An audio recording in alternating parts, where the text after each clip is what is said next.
ஏன்னா பிராமணன் ரொம்ப தூரம் நடந்தா அதை போய் சுத்தம் பண்றாரு. ஏழை ஒன்னு நினைக்கும் போது அப்படியே தீயத்தை கொண்டிட்டு நிறைய காலம் முடிச்சா மண்டை விடுறா விஷயமாடா மாத்தால வெளியே வர விஷயம்டா.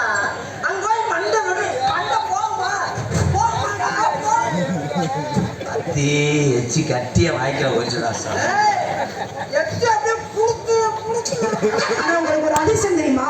தினமும் நீங்க எனக்கு என்ன நீங்க தேன் சாப்பிடுறீங்க. ஏன் அது வாயில இருந்து வந்து விழுகுதுல. தேனை மைத்த புடுங்குறேன். அவன் முகவைக்கு உடனே லைன் பண்றேன். ஆனா அவனுக்கு உனக்கு பிள்ளை வளர்ச்சுனா ஆந்த எங்கேனே இருக்கா அவ்வளவு அழகா இருக்கும். மசுரை புடுங்கும். ஒரு வாய் பண்ண பார்த்தீங்களா?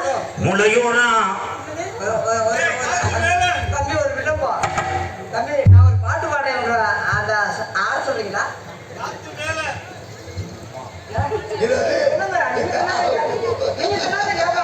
நீங்க எப்படின்னு முதல் நான் செஞ்சு அப்படின்னு அப்புறம் தான் என்னுடைய டொங்க சொல்றேன். அந்த பாத்தியா போடா அது இதுல போய் ஆட்டுவோம் இதான். ஐயா மணி பாப்பாடா அட்டா தாயி நீ நல்லா இருப்ப நீ நல்லா இருப்ப. ஆட்டணும்னா காலை இழுச்சு வை. நீ நல்லா இருப்ப நோத்தாலும் நல்லா இருப்ப. நோத்தாலும் உன்னை பெற்று கொடுத்தா அது மாதிரி அவன் ஜெமிட்டு முடிய ஒரு ஆட்டம் ஆட்டலையா? அண்ணத்தப்பா ஐயோ அண்ணா முருகா கல்லா கலம்பா கலவேவா கண்டு கொண்டு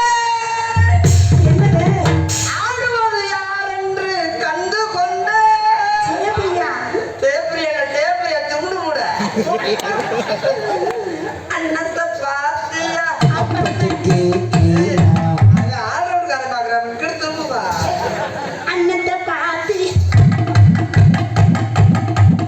ஃப்ரெண்டு உள்ள வேறு கம்மியா